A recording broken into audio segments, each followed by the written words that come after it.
Bismillahirrahmanirrahim. Bahwa amal itu pun Allah yang tentukan. Sehingga dalam sambungan hadis itu dijelaskan ada orang yang selama ini amalnya adalah amal-amal seperti amal-amal penduduk surga. Dan memang dia sudah tinggal selangkah lagi masuk surga. Tapi pada saat-saat terakhir, tahap-tahap terakhir, ternyata kehendak Allah berbeda.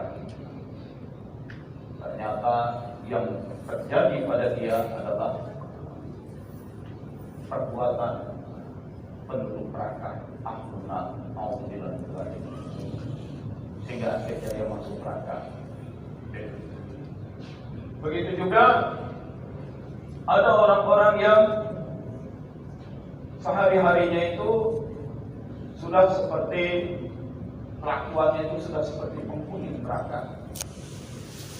Penghuni neraka.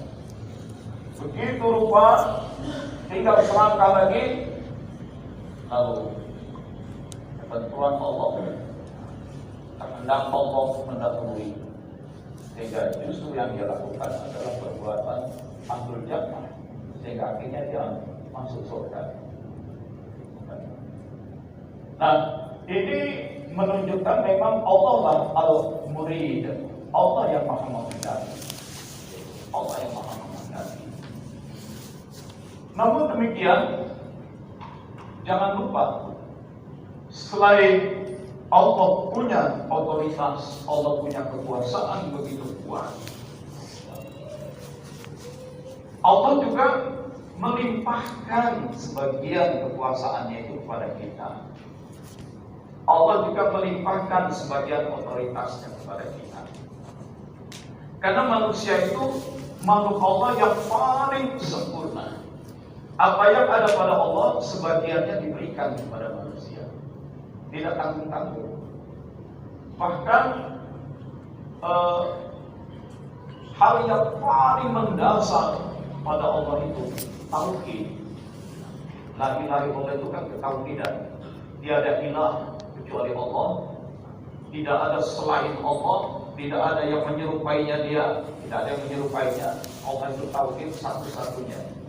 Ketauhidan itu pun sebagian diturunkan juga kepada manusia. Sehingga manusia baik secara fisik lahiriah maupun secara batin, satu dengan lain itu tidak ada yang sama. Sidik jari saja itu manusia satu dengan lain meskipun kembar tidak sama. Kita bikin KTP elektronik yang dipotret iris mata kita, karena di mata kita itu ada semacam sidik, bukan sidik jari, sidik biji mata. Satu sama lain dipotret nggak ada yang sama. Maka jadilah setiap manusia unik, berbeda dari yang lain. Ketauhidan Allah diturunkan kepada manusia. Begitu juga roh yang ditiupkan masuk. Potensi-potensi rohaniahnya itu tidak ada yang sama. Karena itu kita tidak perlu menjadi seperti orang lain, tetaplah jadi diri kita sendiri. Karena tiap manusia itu unik. Nah, ketauhidan Allah diturunkan menjadi ketauhidan manusia. Dengan itu Allah sedang memberi tanda, seperti pelukis terkenal membuat lukisan yang bakal laku mahal, untuk membuktikan lukisan itu memang dia yang buat, dia kasih tanda tangan. Nah, ini lukisan saya yang bikin. Bahwa manusia adalah ciptaan Allah, Allah berikan tanda tangannya, sehingga ada sifat-sifat Allah yang diturunkan pada manusia. Dan karena itu tidak ada manusia yang bisa menciptakan manusia. Saya mengikuti perkembangannya itu, teknologi, mikrobiologi, dalam bidang stem cell dan segala macam. Tidak pernah ada upaya manusia berhasil menciptakan manusia lain. Teknologi kloning pun yang sempat ramai beberapa tahun, sekarang ambiar begitu aja. Karena setelah dicoba diikuti nggak bisa juga. Allah mencipta manusia, maka ada tanda tangan Allah pada diri manusia. Sifat-sifat Allah diturunkan pada manusia, ketauhidan Allah diturunkan pada manusia. Juga kepada manusia diberikan iradah juga, diberikan juga otoritas. otoritas, kemampuan.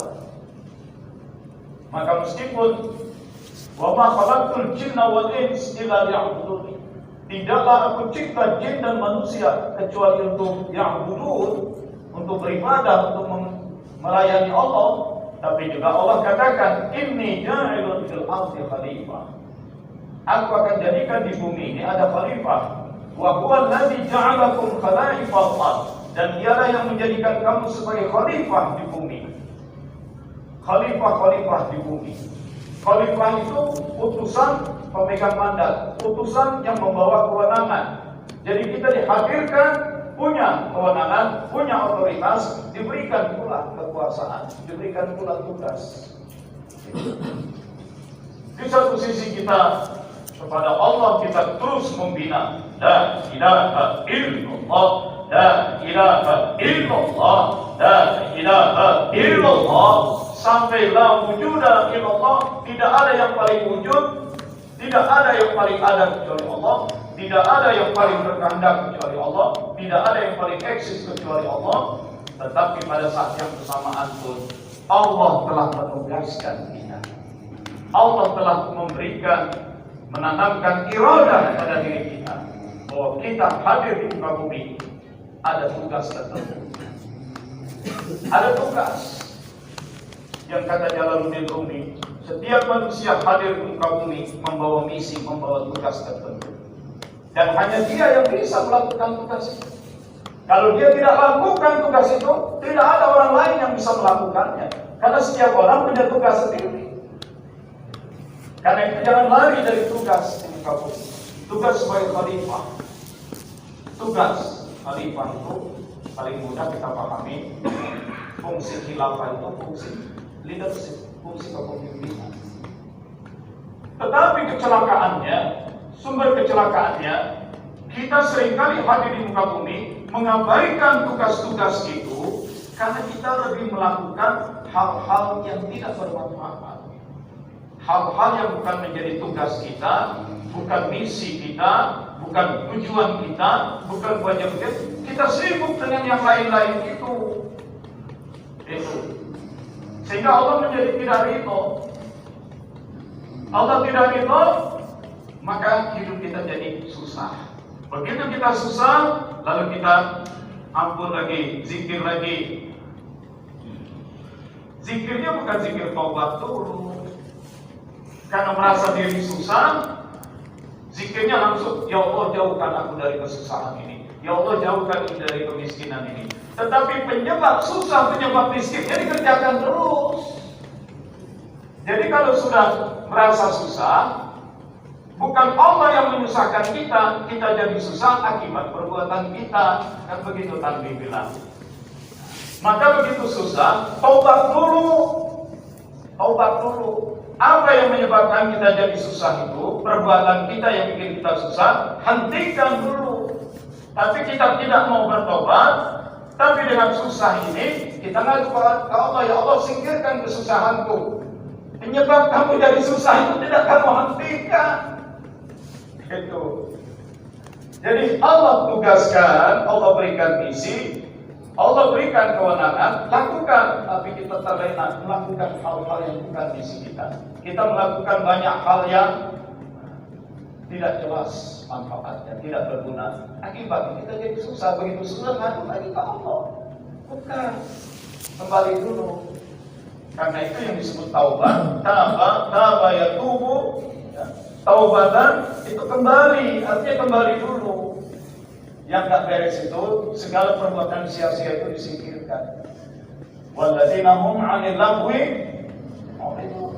Ciri orang beriman itu terhadap hal-hal yang tidak jelas, hal yang sia-sia, itu meninggalkannya, menyingkirkannya, menjauhinya. Itu. Nah, cobalah kita renungkan. Kadang kita berzikir, mengadu kepada Allah sampai begitu nangis, ya, sampai terseduh, mengadukan nasib kita, keadaan kita. Tetapi nasib keadaan kita itu karena memang kemarin kita pilih jalannya ke situ, dan itu pilihan keliru. Jadi kalau sudah menempuh jalan keliru, mundur, taubat dulu, kembali dulu, balik dulu. Bagaimana kita menempuh jalan keliru, akibatnya tidak nyaman, lalu akibat tidak nyaman itu kita mintakan kepada Allah untuk mengatasinya, untuk menyelesaikannya. Dan kita nggak mau mundur menempuh jalan yang lurus, mundur. Ada banyak perbuatan sia-sia. Jadi kalau sekarang kita lihat kenapa nasib umat seperti sekarang ini, kan ada banyak kesia-siaan yang dilakukan dalam umat ini. Termasuk kita, di saat tertentu kita zikir la ilaha illallah, di lain kesempatan kita lakukan kesia-siaan itu. Apa kesia-siaan yang sering kita lakukan? Coba kita renungkan masing-masing, ya, kesia-siaan yang kita lakukan. Banyak, ya. Paling terasa itu adalah kesia-siaan itu mengabaikan waktu, menyia-nyiakan waktu untuk hal-hal yang tidak bermanfaat. Selalu punya waktu untuk nonton TV, untuk nonton bola, tapi nggak punya waktu untuk baca Quran. Selalu punya waktu untuk chatting, untuk ngobrol, tapi selalu tidak punya waktu untuk belajar bahasa Arab. Pelajari dong, nahwu sorof dikit-dikit nggak apa-apa. Kan di sini kita ada kursusnya ya. Apa itu kursusnya itu? Metode memahami kitab kuning, metode 3 sudah berapa angkatan? Sudah 2 angkatan. Sedikit. Dan mereka yang ikut ada yang dari Malaysia, dari mana? Karena secara online itu. Wah, kalau online habis Pak pulsa. Nah, pulsa ini habis buat nonton film. Pulsa ini habis buat chatting. Dan sekarang buat kursus kamu habis pulsa. Jadi gimana? Ini contoh kesia-siaan. Kita protes ketika Menteri Agraria Sofyan Jalil bilang bahwa 75% lahan tanah di Indonesia ini sudah dimiliki oleh segelintir konglomerat. Siapa konglomerat yang menguasai tanah begitu luas, menguasai hutan, menguasai properti, menguasai, ya, di antaranya pemilik Bank BCA itu.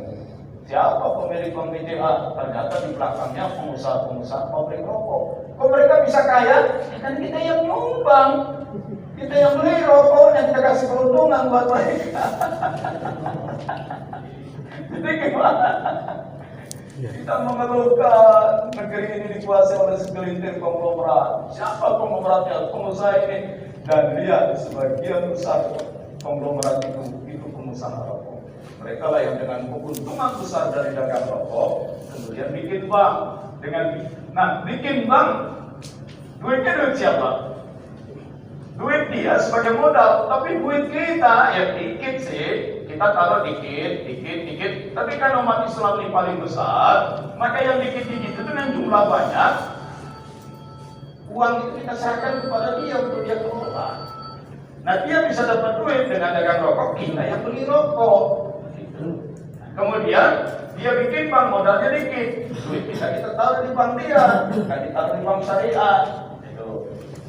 Nah, sudah duit kita dia pegang, dia bisnisin lagi, bikin rumah sakit. Ente yang pernah sakit akibat rokok, berobat ke rumah sakit itu, bayar lagi ke rumah sakit. Dia wajar dia makin kaya terus. Jadi bagaimana? Waduh, kalau film gimana nih? Gak sohib sama kita. Tentang tahu kita ahli hisab katanya. Dibawa ke ceramah urusan rokok. Ya, jadi itu contoh kesia-siaan waktu, kesia-siaan uang, kita buang nggak jelas, kesia-siaan. Janganlah terus-menerus kita lanjutkan, ya. Hentikan saja kesia-siaan itu, segera hentikan. Kalau kita tidak menghentikan perbuatan yang sia-sia, beralih kepada yang positif, yang produktif, maka kita akan repot. Nah, tugas kita hadir di muka bumi ini adalah antara lain kan untuk berfungsi sebagai khalifah, ya, sebagai kantor barangkali ada dari gambar.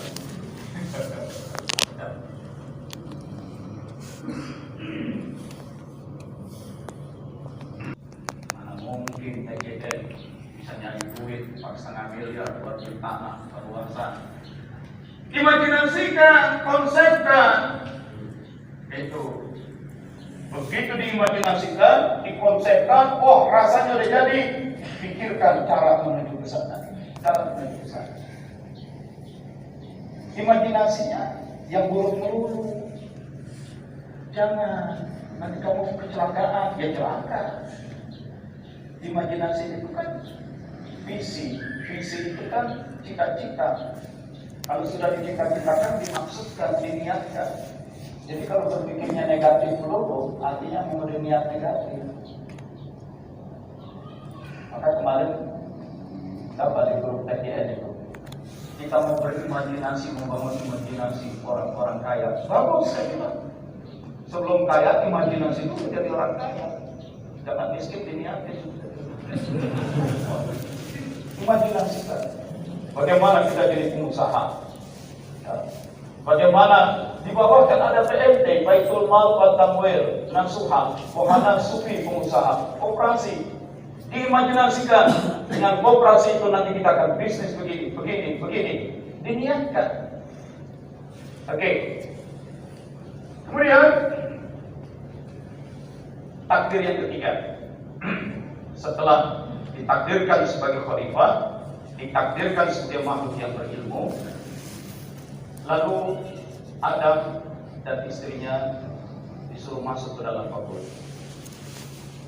Wa qulna, maka kami katakan, ya Adam, wahai Adam, uskun anta wa zawjukal jannah. Uskun, tinggallah engkau, menetaplah. Uskun, tinggal. Dan kata akar kata yang sama ada muncul istilah sakinah, maskanah. Kamu dan istrimu hiduplah dengan sakinah. Wa zawjuka al-jannah, di kebun ini. Masuk ke dalam kebun. Dan kata Allah, wa kula minha ragadan. Makan apa saja yang dihasilkan di kebun itu.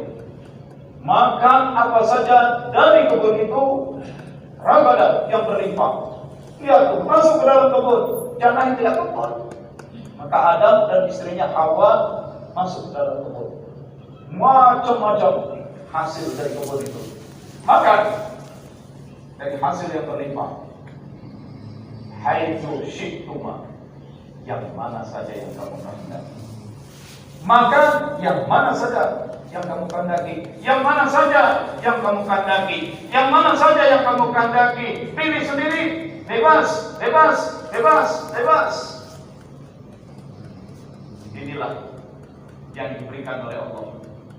Takdir yang ketiga, yaitu kebebasan membuat pilihan. Freedom of choice.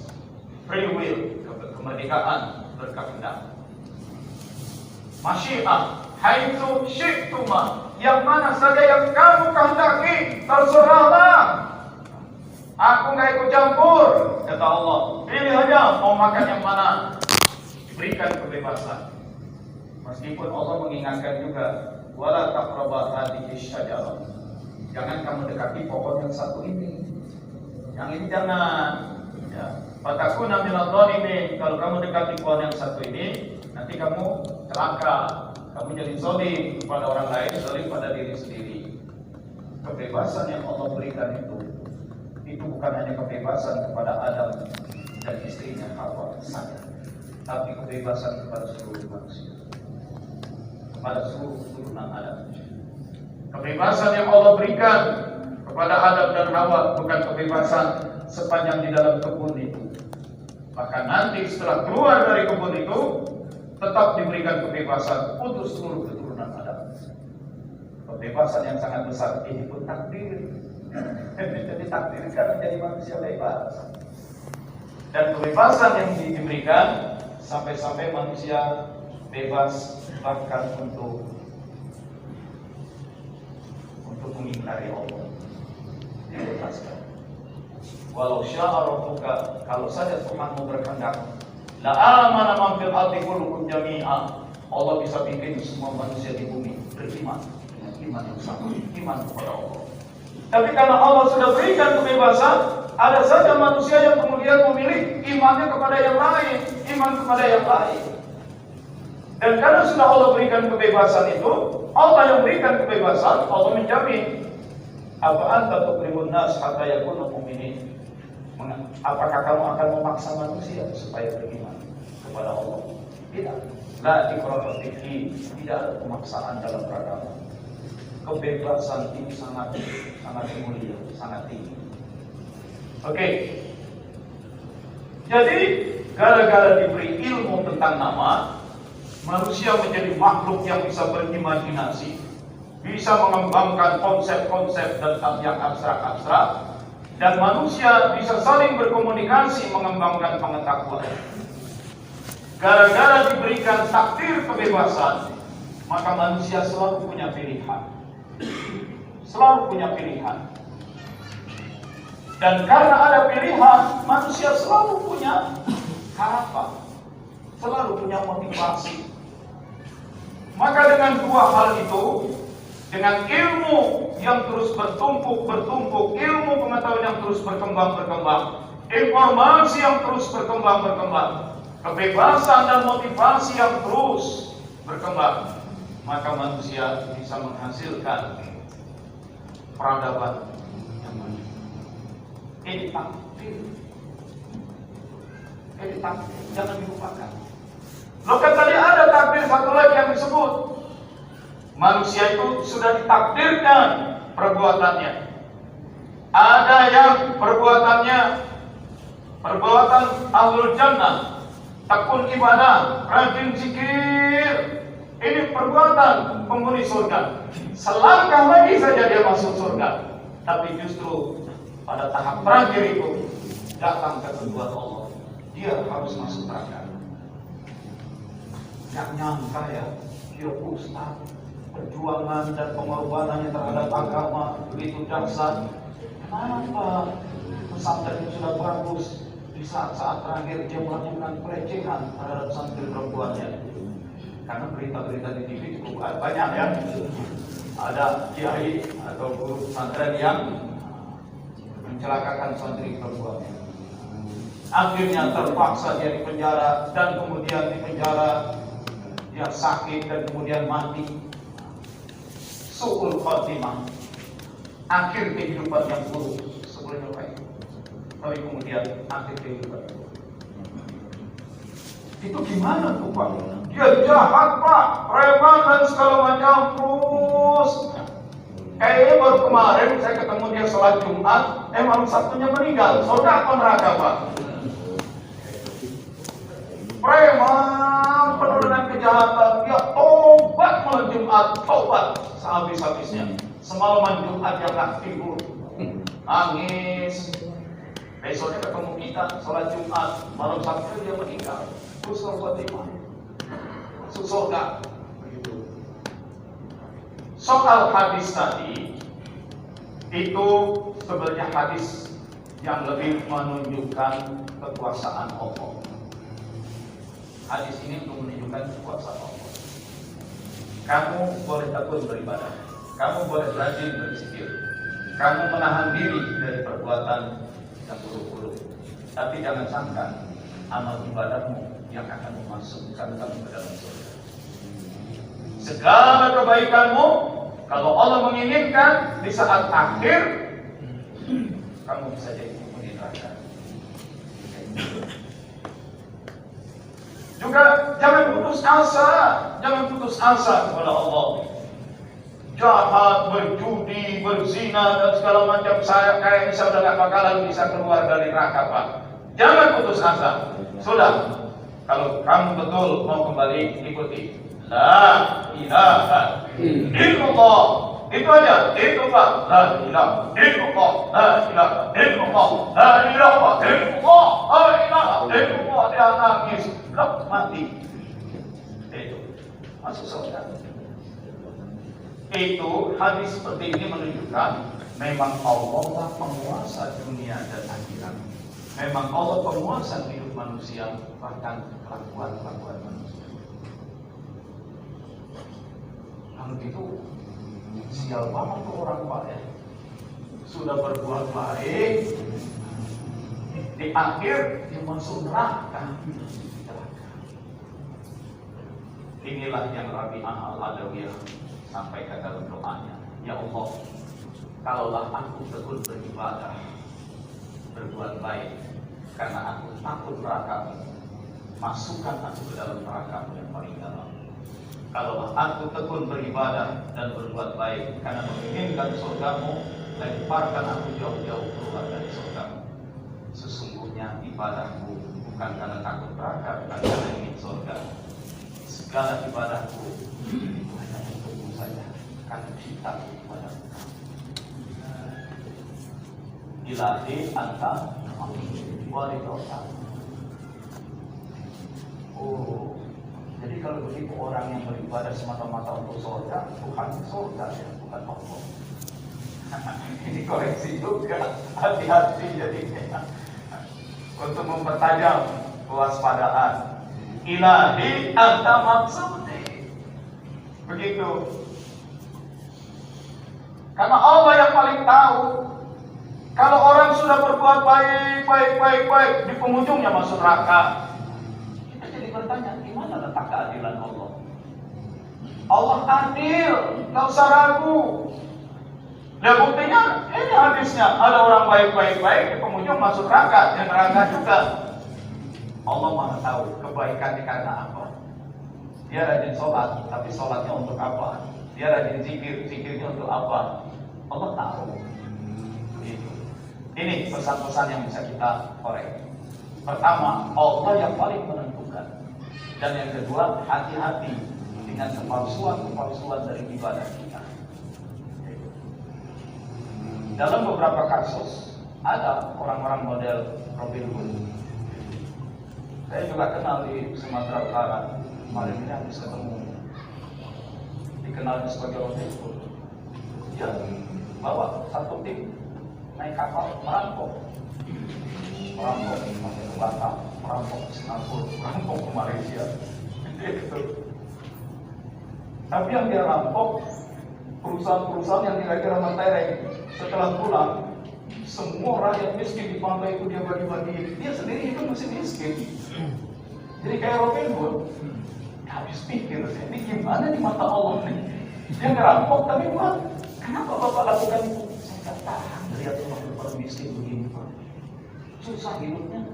Sementara saya dengan teman-teman punya nyali, punya ukuran, ya kita bawa aja ngerampok, udah kita bagi-baginya. Setelah itu kalaupun diambil buat nyambung hidupnya aja.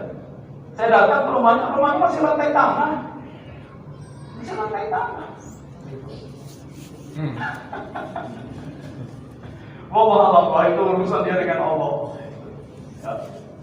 Nah, saudara sekalian, itu Allah Maha Adil. Allah Maha Adil. Laha maka sabat wa 'alaiha maka sabat. Bagi seseorang apa yang dia perbuat, bagi orang ini apa yang dia perbuat. Itu. Allah Maha Adil. Ya, bagaimana dengan hadis ini? Hadis ini pertama untuk menunjukkan bahwa kamu itu jangan karena ibadahmu memastikan diri pasti masuk surga.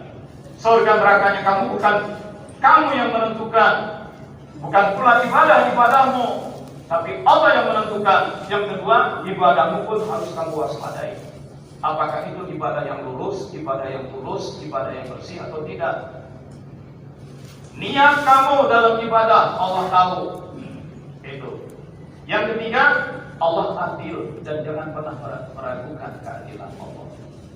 Karena itu melihat hadis arba ini jangan langsung hadis keempat. Lihat hadis nomor 1.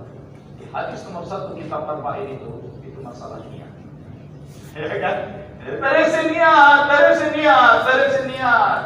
Itu. Saya kalau niat gak beres, bisa jadi ada orang yang perbuatannya baik, tapi kemudian masuk neraka.